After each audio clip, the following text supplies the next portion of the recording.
This call is now being recorded. Good morning, Erin. Good morning, April. How are you? I am doing really well. I miss you.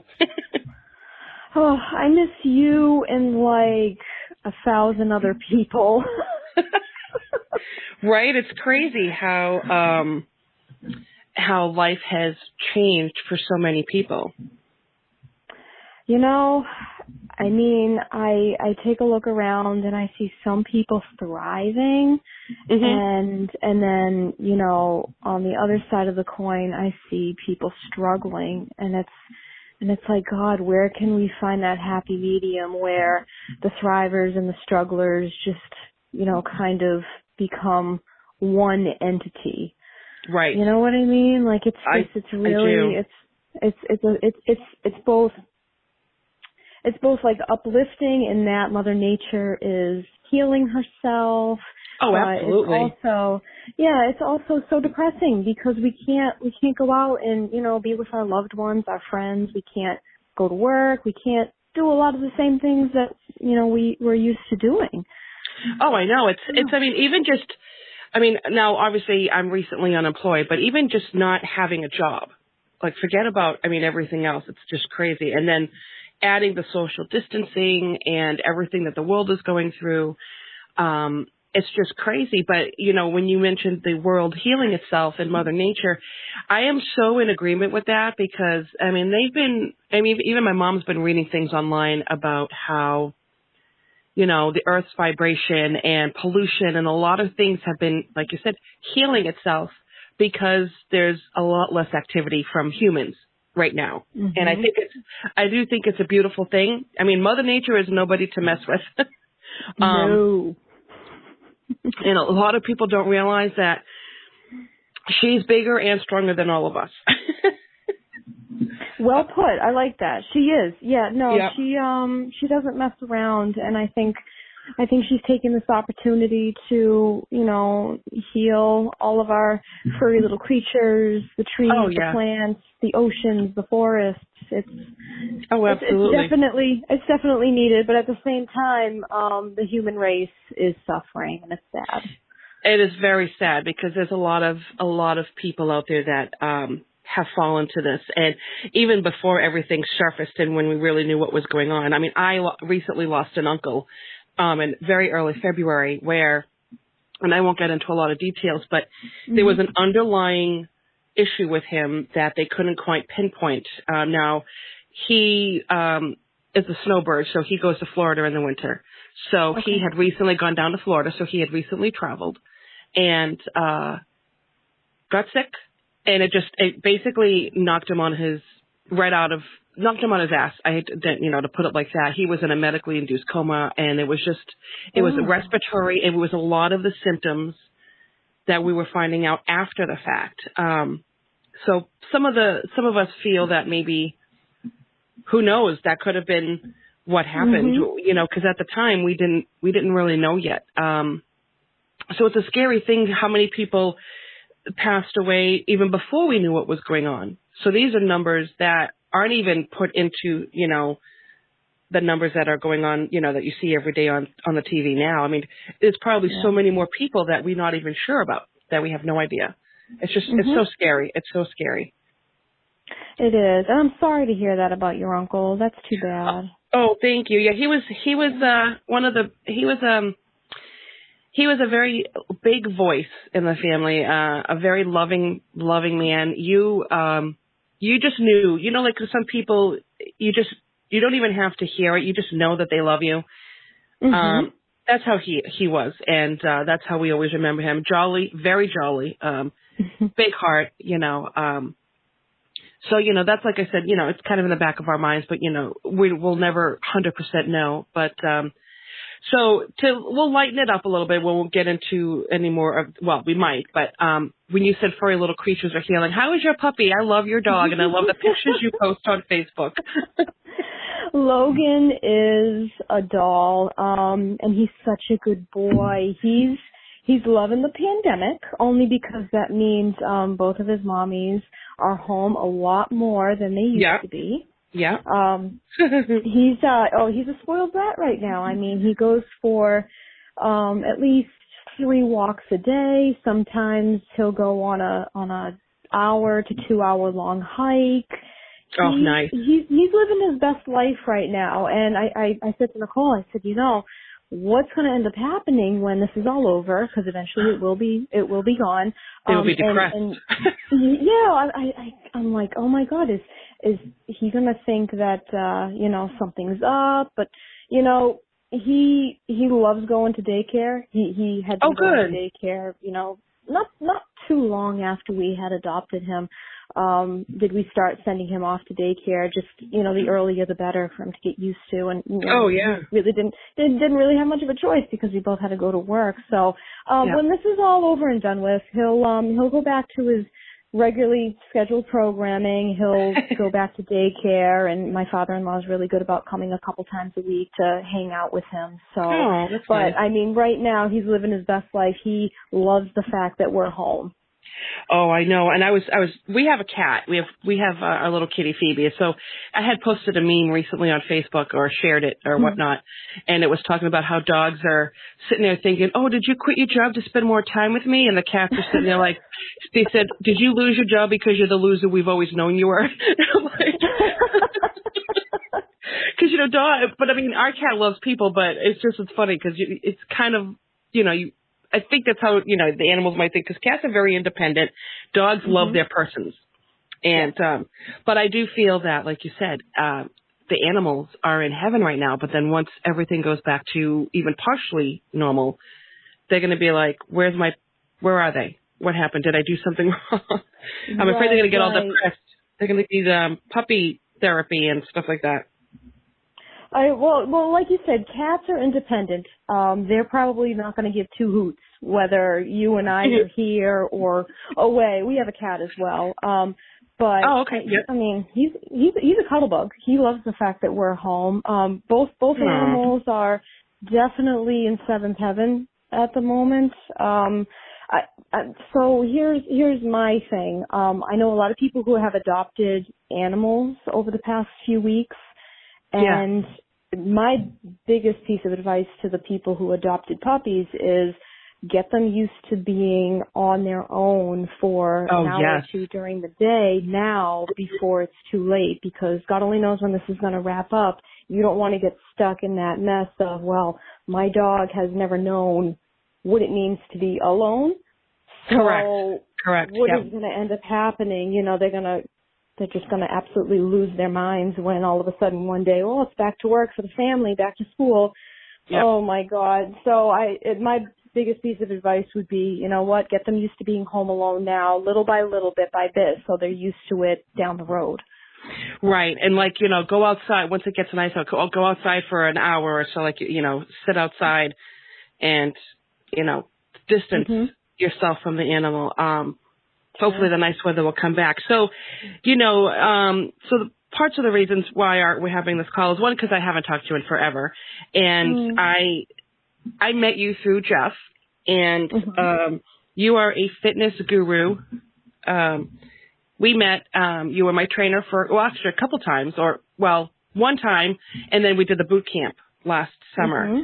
So one of my biggest questions for, with people that have very specific careers, what was your trigger? What was it that actually got you into, okay, I'm going to do fitness for my life? What made you focus in that realm? Good question. And I've had people ask me this, and my answer to that is I wanted to help people experience the kind of high that I get when I exercise and I look in the mirror and I'm happy with what I see. I've always been a gym rat. For as far back as I can remember, I've always enjoyed the gym life, going outside and taking advantage of, trails for hiking and running, biking.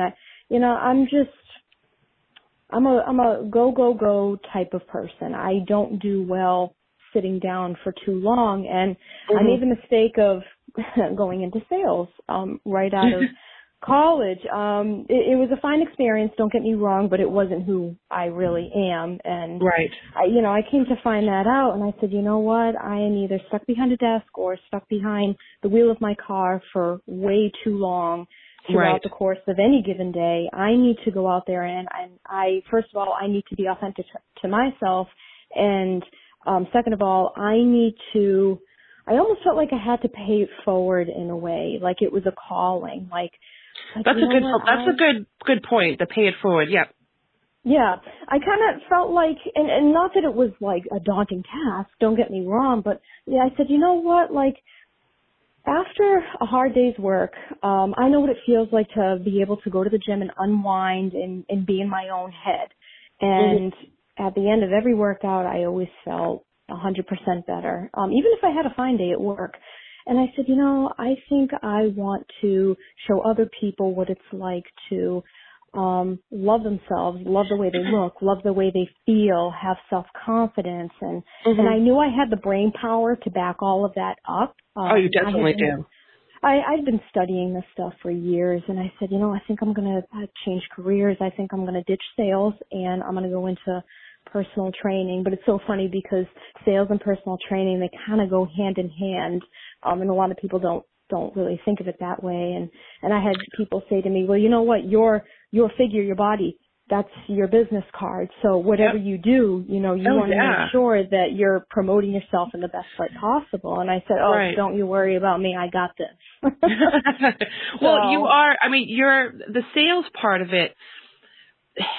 It's a natural sales job for you because you are the product and the service is the product. And it's something that you're truly passionate about. And it's something I was speaking with my friend Mark the other day, and he wanted me to tell you he sends his love. He is someone I knew since first grade, and he followed a passion. He's been in theater for years, and, you decided to follow a dream, something you're very passionate about. So it doesn't feel like work. It doesn't feel like a job for you. And with the sales side of it, it's not really sales because it is sales, obviously, if you have to really define it by a term like that. But when you truly believe in what you're doing, it doesn't feel like you're selling anything. And what's one of the things I picked up on when I first met you, just from talking with you, I said, okay, this girl is legit. She knows what she's talking about. You have a great personality. Because when we looked out, I'm sure I was a little bit of a handful and sometimes a pain in the butt. But and that laugh. Cut it out. Stop. No. Not at all. When you laugh, that means yes, by the way, and then you can't say no afterwards. No, I'm just kidding.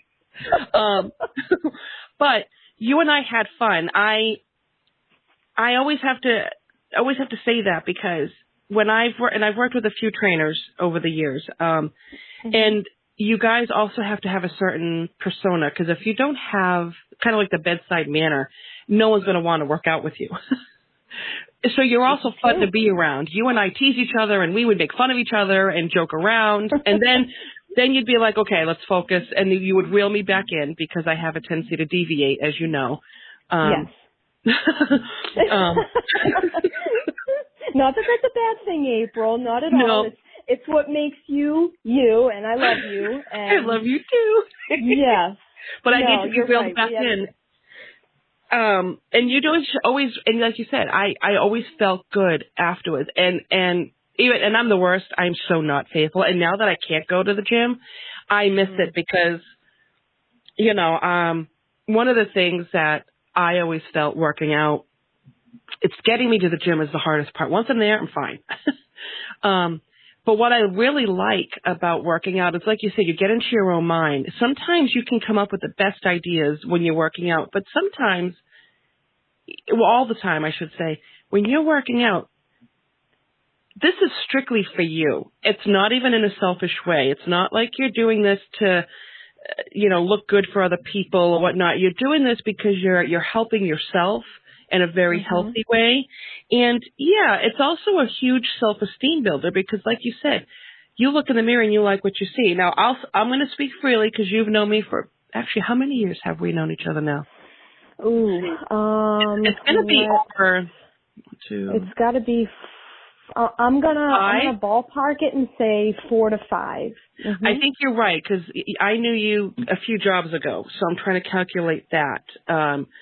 It was after 2012, so I know that, but you know, absolutely, because I didn't. I didn't open my studio until the end of 2014. I believe I met Jeff in 2015. And then so between 2015 and 2017. Oh, okay. All right, yeah. So between right in that range. But it's just you always. You've known me. I've always been a big girl. I've always struggled with weight my whole life. And not only am I, and I make the Cartman reference. I'm not fat. I'm big boned, but I'm fluffy too. Mm-hmm. I'm built like my dad. I do have a big bone structure, but I have, excuse me, I'm also underneath the layers of fat. There is a lot of muscle. Like my legs are pretty much very muscular. But when I look in the mirror, I don't always like what I see. And I still love myself and I like myself very much, but I know that I need to get in better shape. And so I've been trying to challenge myself at home because now I can't go to the gym. You will be proud of me. I don't think you know this. I bought myself a speed punching bag about 6 months ago. Yeah. No way. And you know what I always remembered about you? You always loved boxing. I did. And I'm not I love punching that bag. It's because I always had a bad day at work. Well, I would always say to my clients, you know what? Okay, today we're going to do some boxing or kickboxing or a combination of the two, and we're gonna start there, and maybe we'll even end there. Who knows? We'll see how the session goes, and there'd be some days where some clients, and I'm speaking about you in this. I would say to myself, damn, like, look at her go, or look at him go. Like, I wonder who he or she is picturing this punching bag to be, because I don't know what you're talking about.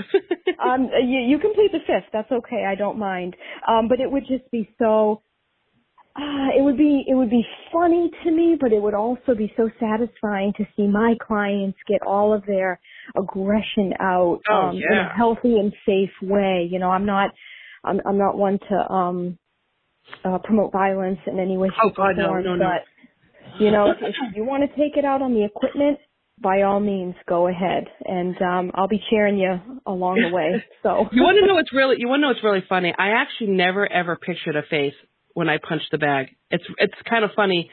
I think it was more when I was punching the bag, I was punching the unhappy situation I was in versus a specific person. Because you remember at the time I was very unhappy with my job. It was just a really bad place. And that's kind of the part I was punching. But it's funny because most people do have a face that they can see and they're just hitting it like crazy. Yeah. But you remember, another thing, do you remember the sledgehammer to the tire? Oh, one of my favorites, of course. I loved that. That was great. I used to hate when you made me do the side step squats. Remember, I always talked my way out of doing those the right way. Yeah. I remember you'd always have this cute little excuse for why you couldn't, and I'd say, well, you know what? There's more than one way to skin a cat, so. Now, that actually brings me to another part of one of my, not so much questions, but discussions.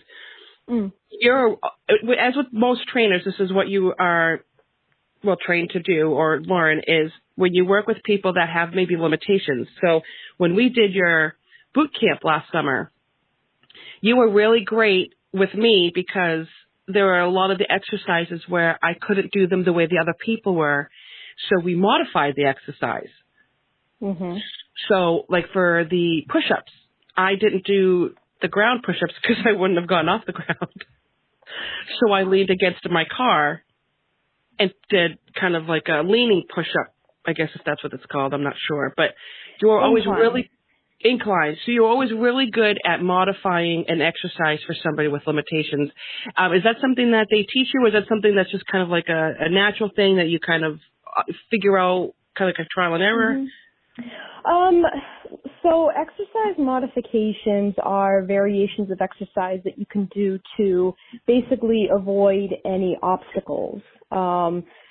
So you had some pre-existing injuries that we had to work around, which is completely fine. I mean, a personal trainer worth their salt is going to know how to take a client, any client, and work with whatever it is they have. So Right. you were in some discomfort, and that was obvious. And on top of all that, you weren't shy about letting me know, and that's key. I cannot stand it when clients they try to hide things from me, because that is so dangerous. I don't advocate for that at all. It's Right. You know what, it's either all or nothing. So you need to tell me what's going on. But exercise modification is something that I was already aware of before I went to personal training school, and but we covered that. The National Academy of Sports Medicine definitely covers that in their textbook. So it was basically just kind of a refresher course for me.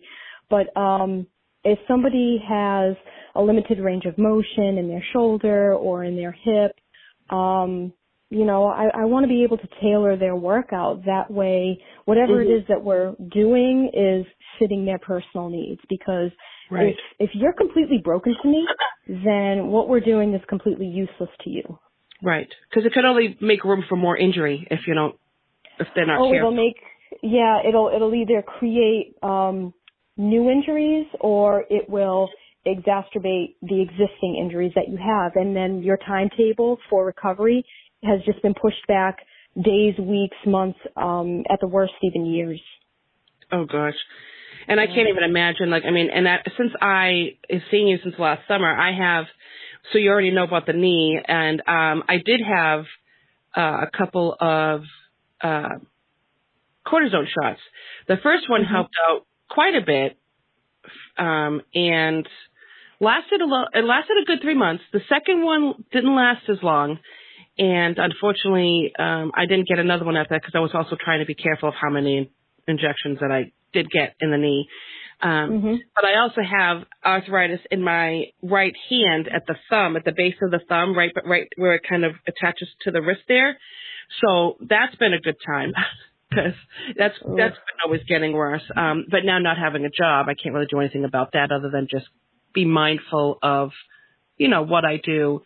And with the boxing glove, it's sometimes hard to put on because it puts pressure on my hand.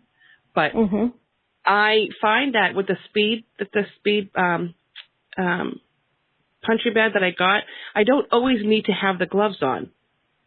So because it's a lightweight type of a punching bag, it's not the heavy duty one. I'd love the hanging one that I used to punch at your place, but I don't have the space for that right now. Where are you working out, April? Is this down in your basement? Yeah. So what I'm trying to do is, when I do the punching bag, I have my headphones on, and I'll do the punching bag for a song, and then I'll do some sort of cardio the next song, and then go back to the punching bag. I've also been trying to just incorporate the last two steps to do kind of a step, step up, step down, nothing too major. And I try to do, you actually be very proud of me, I'm trying to do side step squats here at the house. Be still my heart. Not even kidding. But not only I do that, but I have a gallon of water in my hands. I hold them in front of me. I hold it kind of with both hands in front, kind of have it lifted up a little bit, just kind of have the weight on my arms a little bit, and then I'm doing the side steps. And I try to do planks here and there. Wow, good for you. That makes me so happy to hear. It's just hard to get off the floor. Well, you know what could ease that? If you're having an issue trying to get up off the floor, make sure there's a chair or a bench that you can use as some sort of assistance to get you up and moving again. Oh, I definitely do. Sometimes I just lay there for hours. I'm just kidding. Until Cookie finds you, right? I have my phone up. I do, Ma! Cookie's like, God, she's been down there a long time. She's really working out great today. No, She's that's not it. no, she's dying. She's dying, Cookie. Get your butt down there. My husband would be like, she's not up for an hour. She's on the floor again. I got to go save her. Oh, God, how funny. She's actually, she sometimes is more active than I do. We've been saying this for weeks, and we still haven't done it, but we are going to start doing yoga in the living room. She does chair yoga. She used to do it at the senior center, but she loves chair yoga, and we're going to try to do some sort of cardio together, because she isn't as active as she used to be, because she used to go out more often because, she had a life. She had more of a life than I did, really. So she and I are trying to figure out ways to stay active in the house, on top of doing house projects, of course. But yeah, she's funny. She'll do whatever she can to keep busy, that lady. And good for her. And we've been trying to kind of watch what we eat, and that's one of the things I also wanted to bring up with you too. Is correct me if I'm right, are you still on the paleo diet? No, so you're not? Okay. No, it's been a long time actually since I've been on that. So I am really not on any kind of diet per se these days. So I tried paleo and I tried zone, and I said, you know what? I don't like cutting out whole food groups from my diet. That's just not something that I'm interested in doing. So as of today, right now, May 1st, 2020, I eat everything basically except for chicken, pork, and beef. Well, that's not cool. You have to have chicken, pork, and beef. You know what? I've watched way too many documentaries, and I probably did it to myself. I've just watched way too many documentaries, and ever since then, I can't bring myself to do it for health reasons. I guess maybe for ethical reasons. I just can't do it. I'm still eating fish. We still eat fish, once or twice a week. I don't know if I'm ever going to be able to, break that chain. But I mean, hey, I'm doing what's best for me, I think. And that's the big thing. That's what you got to do. Yeah, and that's kind of the point that I try to make to everybody. Now you know me, and I've never been one to say, oh, you need to follow this diet or you need to follow that diet. I've always said, you know what, anything and everything in moderation. Absolutely. You know what our goal is here. You know what we're trying to do here. I would see you, twice a week? Is that right? Me? I think it was, I think it was twice a week for a while.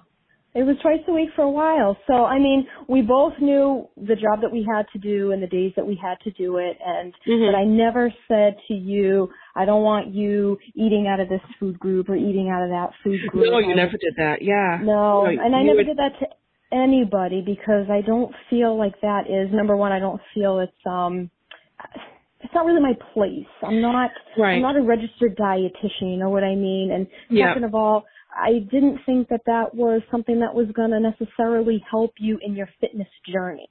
Right. Well, I also remember I want to say it was probably the first time we worked out. It was like my first appointment with you. And I think we were on the punching bag at that point, and we were talking about, whatever. And I remember saying something on the lines of, I think you had asked me, you asked me something on the lines of, what do I want to accomplish? And I remember looking at you saying, well, I'm never going to be a size 5.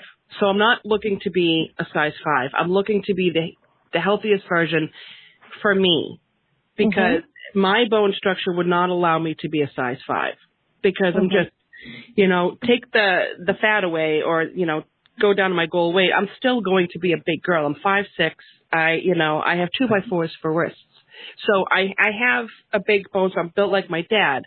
I have size 10 foot, depending on the shoe, and it can go, wide. Like I have ginormous feet. I like to call my feet Sasquatch feet. That's just because they're solid, but they're big. But the healthiest version that I can be, and I think that that's the best mindset for people, and that ties into, like you said, you don't have to go on a certain diet and knock off all these food groups, this and that. Everything in moderation. I also feel that I've been paying way more attention to how I feel after I eat certain types of food. Now, as we all know, fried food's really bad for you. It tastes great, but it's really bad for you. Mm-hmm. Mm-hmm. And I'm a lover of all kinds of food. So I have been doing the air fryer more to try to get the fried concept with a lot less oil. The food's not deep fried. I had chicken and salad last night. It was delicious. But I also notice that when I do eat, say, like fried seafood, it's delicious, but I feel physically greasy in my gut area, like my abdomen, and I don't like it. And I've been trying to veer away from some of those foods and eat more stir fries. I would prefer things that aren't fried. And people need to pay attention to that too, because if you ignore how you feel after you eat something, I don't know, maybe that's just me. Oh, no. There's, when you're eating fried, and not just you, just in general, when a person is eating fried foods and they're doing it continuously, you're putting yourself at risk for disease, heart disease, diabetes, obesity. Fried food it's so good in the moment, but is it worth those, 10, 15, 20 minutes? In my opinion, no. No. Now, if you do it once in a while, that I feel is okay. It's not something where you want to do it every week or every other day. If you're going to have any kind of fried seafood, whatnot, save it for like 1 or 2 times a summer. Sure. And then the other times have baked seafood or I love making, I call it haddock cacciatore. I'll get a piece of haddock or even cod. But a white fish. And I'll get a little marinara sauce and julienne some peppers and bake it. It's delicious. That sounds awesome. And it sounds like a healthy alternative. Why not? Yeah, it's really, really good. I absolutely love that. I got creative when I used to work in a restaurant and I was getting tired of their food. And sometimes we would go to the store and say, okay, what are we going to make for lunch today? And, I one time got a nice, not too thick, but a nice haddock fillet. And I threw a little marinara, and I think I put onions too, but I like it with more just the peppers. And then sprinkled some, onion, garlic powder, whatnot, baked it, ate it like that. No bread, no rice, nothing like that. You had you technically had your meat, fruit, and vegetable because tomatoes are a fruit. They are, yeah. Yes, yep. So, how does it feel like? So now you're not, because you're a teacher, and yes. Not being able to, are you not going back to work for the rest of the year? They're out for the rest of the year, right, the kids? Yeah, the governor made that call. So, no physical school, no physically going to, any schools now until, God willing, September, but then again, who knows? So everything is still very much up in the air. I am hearing really strange rumors. This doesn't have anything to do with school, but strange rumors about, what's going to be opening up first. And I don't know what you've heard. Yeah, the different phases, I guess the different levels of opening up the state. And I guess rumor has it they're going to be looking at restaurants and salons to be number 1 and number 2. Yeah. I heard the restaurants and salons, because everybody's got longer hair and they need it. My mother usually has a pixie style haircut. I probably could put a little tiny pony in her hair. She won't let me do it. Really? Oh, come on, Cookie. Right, but come on, Mom. Let me put a ponytail on the top of your head. She won't let me do it. But yeah, like an adorable little doll. Oh. Right? Oh my God, she's so cute. But yeah, that's what I was hearing too, with the different phases and things like that. Because those are the types of businesses where you can't work from home. No, you can't. You're stuck. I'm still going to be really nervous about doing all of that, though. I don't see myself going to a restaurant anytime soon, to be honest. It just still scares the hell out of me. I don't even like going to the market once a week to get food. Yeah, no, I'm with you on that one. I know a lot of people who have been saying, oh, you got to go get takeout from this place, from that place. And it's like, yeah, you know what? I'm not quite there yet. I don't really like the idea of somebody touching my food right now. And I know they're wearing gloves and I know they're wearing masks and they're taking all the necessary precautions that they're being told that they have to take, but just deep down, I'm just not there yet. But like I said to Nicole, I'm like, once this is all over, you're going to be lucky if you even get inside a restaurant. I mean, the wait times are going to be astronomical, which is going to be a good thing. I look forward to salons being booming and restaurants being packed, and it's going to be a real good thing. And oh my God, once the gyms open up, I'll be first in line. Let's just put it that way. I have no doubt about that. I will say I've gotten takeout here and there, not a lot of times. Going into physically going into the restaurants, I'll definitely not do. But when I get food delivered, they just drop it off at the door. And basically we kind of have a system, whereas I'll put my gloves on, carefully unwrap the food. Mom will take the food itself out of the wrapper, put on a plate. I'll crunch up the paper.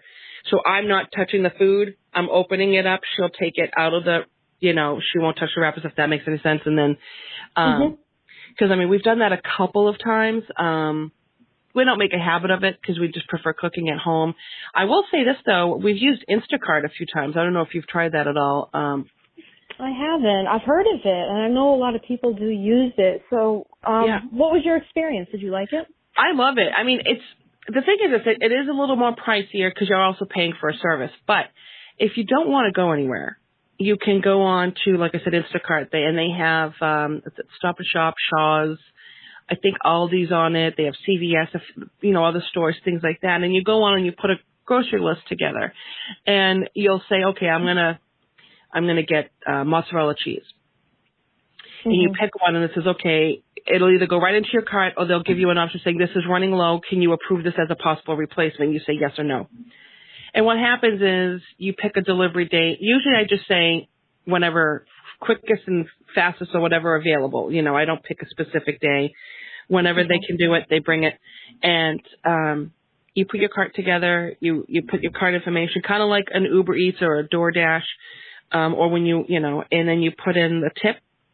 And you could put the delivery instructions on, and every person, we've done it 3 times, I think. And you put the delivery instructions, just, leave at the door if we're not home, or, whatever, any kind of, specifics you could put in like a little description box. And then they just leave it at the door. And then once they pull away or, go into their car, I put my gloves on, bring the food in. And I do my normal little wash down the perishables if there's any perishables, and leave what can sit out, because we have like a 3-season porch. Anything that can be, considered room temperature, I just leave out there for a couple of days and then bring it in. And it's worked out great. Because I'm doing all of the shopping. I don't let my mother go to the stores. I feel so bad. Good. I really feel bad. Well, no, I think that's smart because, she falls into that category of, high risk. And if it's me, I'm not letting my parents do it. I don't really have much of a choice. My parents, they live where they live and I'm nowhere close, but, knowing that they practice safe shopping, they got the gloves, they have the mask, it makes me feel better, but, oh, sure. No, I don't blame you at all. No, you're a good daughter. Well, thank you. Thank you very much. Yeah. I try. I do my best. And I will give you a tidbit too, because you know how Clorox wipes and things like that are really hard to find. I made my own wipes. Now it's something I saw on YouTube. Not something that's guaranteed to kill coronavirus, but it's still considered a disinfectant wipe. So what we do is, we're down to like one canister that I actually found downstairs, and it was like halfway used because I used it when I cleaned the studio, of disinfectant wipes. We use those, the real good ones. I should say the real good ones, but the ones that we know kills a virus, we use to sterilize stuff that's coming in right from outside right away. Anything that's we're sitting or for regular cleaning, we're using the ones that I made, and it's easy. It's white vinegar, dish soap, and water. Because white vinegar is considered a disinfectant. So if you well, I don't know, I can't remember if you drink coffee or not, but like if I you do. get the big, okay. So if you have like the bigger ones, like the plastic canisters with the handles, like the giant Folgers or whatever, Mhm. Mhm. you get Scott shop towels. They're thicker than a regular paper towel. And I bought a few of those, and then you cut that roll in half, take the core out. It looks like a slightly taller version of a toilet paper. Put it in that container, and then you measure up the water and the soap or whatnot, and then you saturate the towels and put them away, and they're great. So they're a homemade, disinfectant wipe, and it conserves the ones that we're using for when we really need to use for the stuff coming into the house. All these do-it-yourself videos and ways to conserve what you have as far as antiseptics, because everything is so slim to none. It's crazy. Yeah, I made the mistake of I was shopping and I saw on the shelf they had not a lot but a few containers of wipes, but I said, you know what? We have 99.9% bacteria killing spray at home, and it's 409 or something like that. And I said, you know what? It's practically a full bottle. I feel weird, buying more than what I need right now. So I went along my way. I didn't end up buying it. And then, next week comes around and it's like, you know what? I think just maybe we'll buy a couple of containers or however many they allow you to buy. It's usually two per person. Well, we were out of luck. They didn't have one container on the shelf. And it's like, damn it, but at the time you think you're doing the right thing because you don't want to exactly. more than what you need. And I'm thinking, well, at home I have what I need, and what if somebody doesn't have anything? So, well, you're being a very considerate shopper. You're not being a hoarder, and I know that people got panicked and everything like that. But when you go into a panic like that, you leave people without. So you don't want to do that either. So when I was at Target. I sometimes will venture out 2 times a week. I'll go to like Target and get like some extra paper products. And we're set on paper products, and I'm not overbuying. I'm buying what I'm allowed to buy, but it's just because there was a point when there was none. So I'm thinking if this ever happens again, I'm just doing a natural stock up. I happened to find there was like maybe 7 or 8 bottles of this. It was a cleaner. It had bleach in it. And it kills the thing. So I bought 2. I bought one for me, and Jeff and Spencer had given us a thing of Clorox wipes. So I said, hey, I got some cleaner with bleach in it. I bought one for you guys. I'll leave it on your front steps. Other than that, I wasn't about to buy more than 2. If I didn't buy, I'm not going to buy all 7 of them because there are other people out there that need cleaner. So it's kind of like you do want to think of other people at the same time. And yeah, I mean, I'm still on the mission of trying to find any kind of wipes. I did score. This was funny. It's funny that my adventures out are to Market Basket or Target. There was one bottle of Palmolive. It was 46 ounces. The orange antibacterial soap. And I said, oh my God, I grabbed it. And I said to my mom, I said, we're going to use this as hand soap because it's antibacterial. Because we only had one little tiny soft soap that my friend Bridget let us have. Because they always buy, before this all started, they always bought, more than one of items. So she had a few she could spare. So she gave me one, which was very nice of her. And I told her, I said, when I find more of the smaller, thingies or whatnot, I said, when I find some, I'll give you some. And I found one thing of Palmolive. And I'm like, I know it's dish soap, but it's got to be used for hand soap.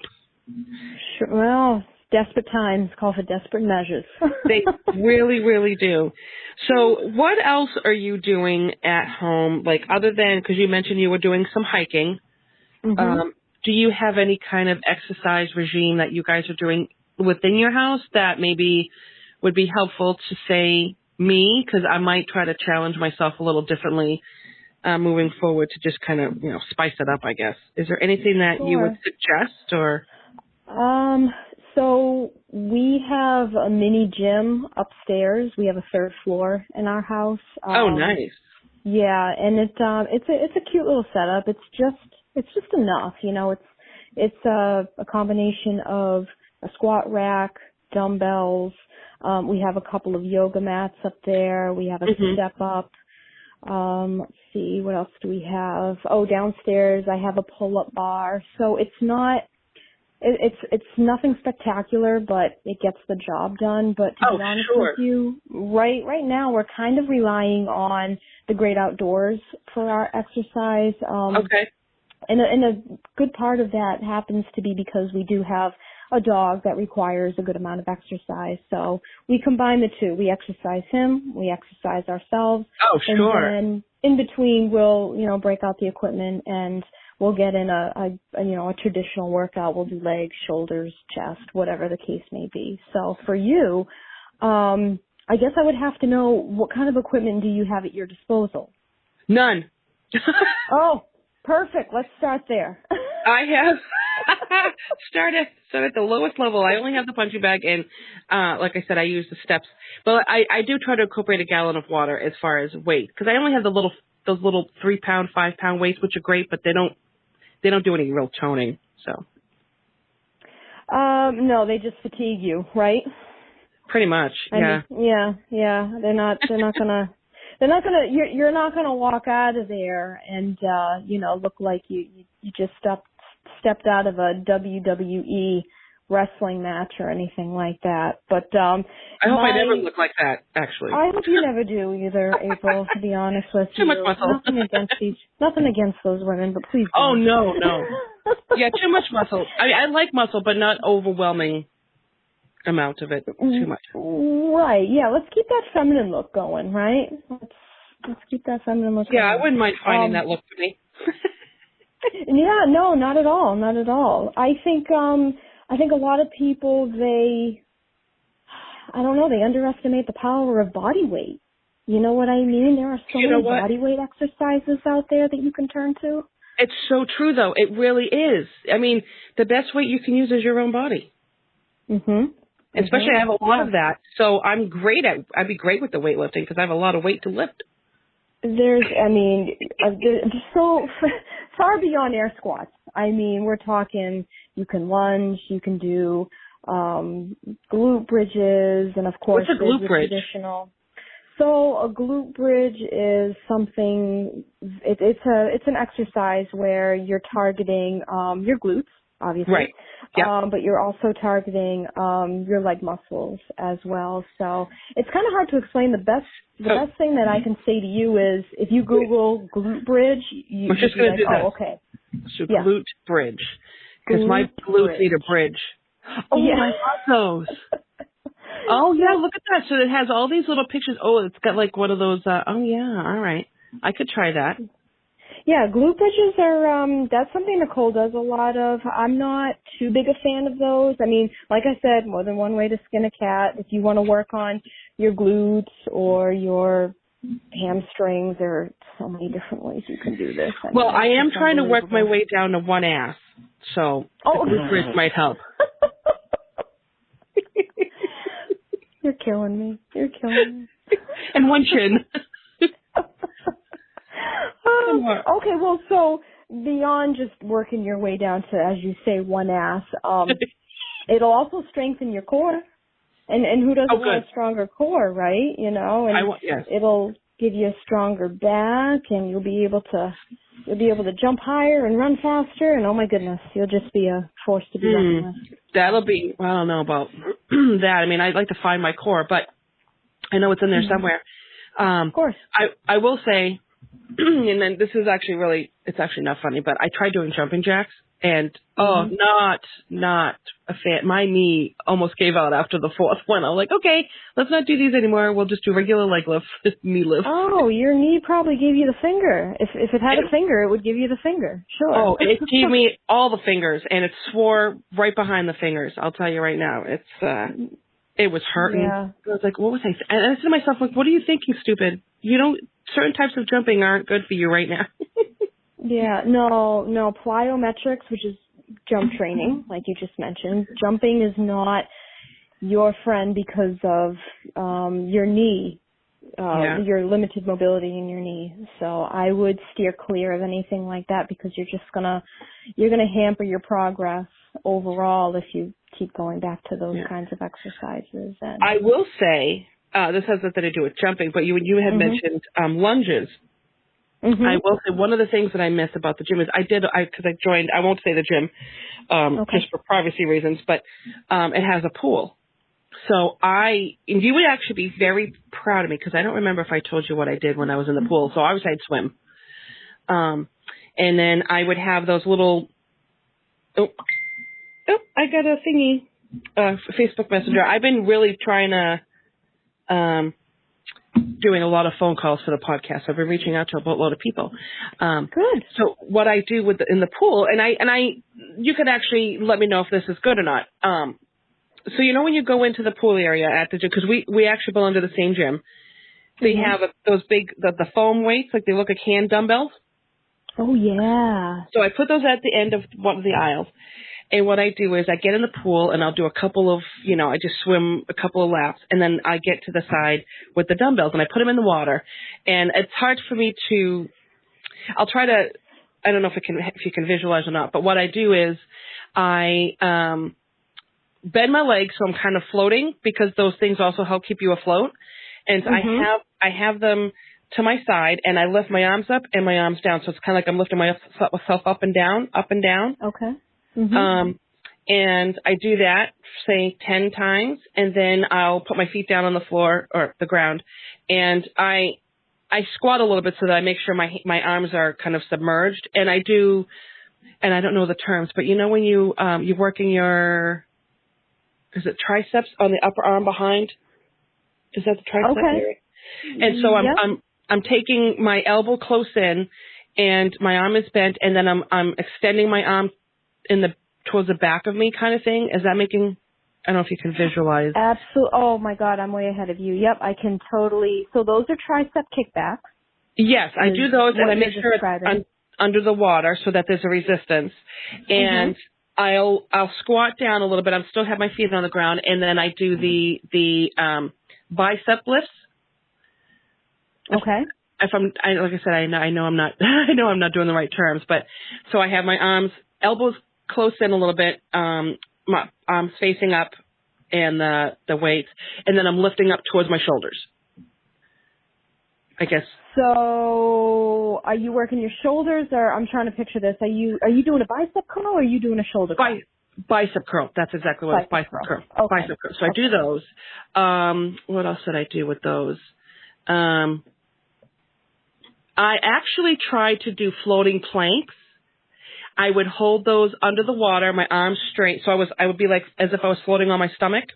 I'd put my arms down, just straight down with the things in my hand, and I try to hold myself stiff as a board type of thing to kind of almost do like a floating plank. That's the only way I can think of describing it, if that makes any sense. Floating plank. Are you it's weird. Your head above water? Yes, my head is above water. I'm basically just floating on the top of the water, but my arms are extended straight down with the hand, the foam weights underneath me, so they're holding me up. And I'm trying to keep my legs extended with my toes extended. I'm trying to like stiffen up. Okay. But I'm floating, and I try to do that as long as I can. That doesn't last very long because I end up kind of like tipping over because tipping over. I was just going to say, okay, I can totally picture this. The weights are directly underneath you, and you're trying to maintain stability by not rotating either to the left or the right. Correct. And everything's tight, core wise, trying to do that, and then I'll do some of those, and then when I'll give it a rest, and then I'll swim either sideways or I'll just use my legs or my arms, depending on the kind of, whatever I want to do to swim. And I go to the other side, and what I do is I stand on that other side of the aisle, and I do lateral leg lifts to the side, and I'll do 10 to 20 of those each side. I'll do a couple times of that, and then I hold, and this one's going to be hard to describe. I'm not face down because my head's above water. So I have my hand on the edge of the edge of the pool, and my other hand kind of against the wall underneath it. I lift myself up, and I'm doing like knee lifts and I'm trying to maintain a balance. I'm making up exercises, and I'm just trying to think of different ways to work my knees. Okay. And then I'll go into the corner of the aisle. I'll put my arms up on the outside of the pool. If I'm on a corner lane, I put my arms on the, the edge of the pool. I lift my legs straight up, and I do like kicks, and I'll do the knee lifts while I'm trying to maintain balance. I do that, and I will do lunges in the pool, a lot of lunges. I'll just walk the whole length of the pool, and I do lunges that way because it helps with the knee and everything like that. I completely miss doing those kind of workouts I'll be in the pool for over an hour, and I feel great. My joints do not hurt. Yeah, no, that's the beauty of aquatic exercise. Your joints won't hurt at all. Yeah, compared to doing similar exercises outside of that, I'm in pain. It's amazing how different it is. Yeah. It's, oh God, pool exercises are just absolutely fantastic. There is another gym in town, not too far from our gym, that offers a fantastic array of aquatic exercise classes. Yeah, and I've poked my head in a couple times because when those classes are going on, the pool is basically closed, right? You don't want to disrupt the class while it's going on. But I poked my head in and I took a look and I said, wow, you know what? These folks are getting a really good exercise workout here in this tiny little pool. And they have the aquatic weights, and they're doing a lot of things that you just mentioned that you do when you're there. And yeah, there's a lot of resistance going on because of the water factor, but the joints are in seventh heaven when you're working out in the water. Oh, I can't even express enough how amazing it is. And anybody out there who does have any kind of arthritis, especially in like the knee area, I think I have a little bit in the hip area, but it's rare when that kicks in, knock on wood. And it even helps with my hand because sometimes holding certain weights, it does hinder my grip, and I need to have that looked at as well eventually. But it is amazing, and swimming is always fun. And swimming, well, if you're actually doing swimming, just swimming, you're using every muscle, or the majority of them. Oh my God, yeah, it's the quintessential total body workout. It's fantastic. It's fantastic. Maybe one of these days when the gym does eventually open back up, and I had contemplated on putting my membership on a continuous hold because I'm unemployed, but depending on my finances, I might still hold on to it for a little while, but I should meet up with you sometime. We can maybe just do some pool exercise or just regular exercise. Not like a training session, just like, hey, how you doing? Let's work out.